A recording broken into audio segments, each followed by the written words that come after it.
നമസ്കാരം. കാസർഗോഡ് മുനിസിപ്പാലിറ്റി ഓഫീസിന്റെ ചുറ്റുമതിലിന് പച്ച പെയിന്റ് അടിച്ചതിനെ ചൊല്ലി വിവാദം.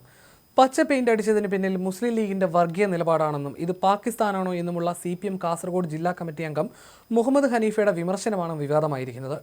വ്യാജ വോട്ട് ചേർത്ത് തിരഞ്ഞെടുപ്പ് അട്ടിമറിക്കാൻ മുസ്ലിം ലീഗ് നീക്കം നടത്തുന്നുവെന്ന് ആരോപിച്ച് കാസർഗോഡ് മുനിസിപ്പൽ ഓഫീസിലേക്ക് CPM നടത്തിയ മാർച്ചിലായിരുന്നു പാർട്ടി ജില്ലാ കമ്മിറ്റി അംഗത്തിന്റെ പ്രതികരണം. ആ മതിലിന്റെ കളർ നോക്കൂ, ഇതെന്താ പാകിസ്ഥാനോ?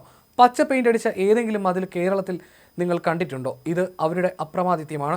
നാട്ടിൽ വർഗീയ ചേരിതിരിവ് ഒരുക്കാനുള്ള സാഹചര്യമാണ് ഒരുക്കുന്നത് എന്നാണ് മുഹമ്മദ് ഹനീഫ പറഞ്ഞത്. പെയിന്റ് അടിച്ചതിനെക്കുറിച്ചുള്ള CPM നേതാവിന്റെ പ്രതികരണമാണ് വിവാദത്തിന് തിരികൊളുത്തിയിരിക്കുന്നത്.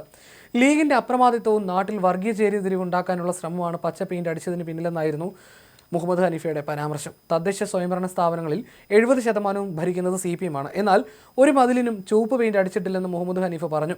പൈസ തരണമെങ്കിൽ കാവി പെയിന്റ് അടിക്കണമെന്ന് പറയുന്ന നരേന്ദ്രമോദിക്ക് തുല്യമായി കാസർഗോട്ടെ നഗരസഭയിൽ മുസ്ലിം ലീഗ് മാറിയെന്നും മുഹമ്മദ് ഹനീഫ് പറഞ്ഞു.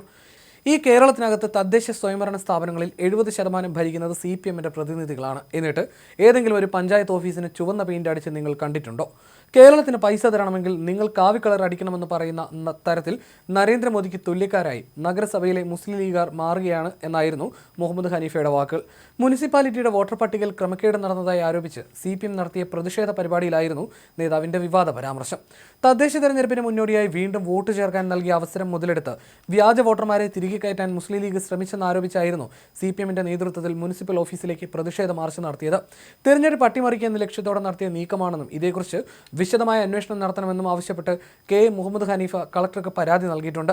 കാസർഗോഡ് നഗരസഭയിലെ 22, 24 വാർഡുകളിലാണ് 100-ലധികം അപേക്ഷ 2 ദിവസത്തിനുള്ളിൽ എത്തിയത്. ഇതേ അപേക്ഷകൾ മുൻപ് ഹിയറിംഗിന് ശേഷം തള്ളിയതാണ്. ഇവരുടെ പേരുകളാണ് വീണ്ടും അപേക്ഷയായി എത്തിയിട്ടുള്ളത്. ഹിയറിംഗ് മാത്രമല്ല, ഉദ്യോഗസ്ഥർ നേരിട്ട് പ്രദേശം സന്ദർശിച്ച് ഇവർ സ്ഥിരതാമസക്കാരെല്ലാം ഉറപ്പാക്കിയ ശേഷമാണ് അപേക്ഷകൾ തള്ളിയത്. ഇപ്പോൾ നൽകിയ അപേക്ഷയിൽ ഉദ്യോഗസ്ഥരെ സമ്മർദ്ദത്തിലാക്കി വരുതിയിലെത്തിക്കുകയാണ് ലീഗ് ലക്ഷ്യമെന്ന് CPM ആരോപിച്ചു.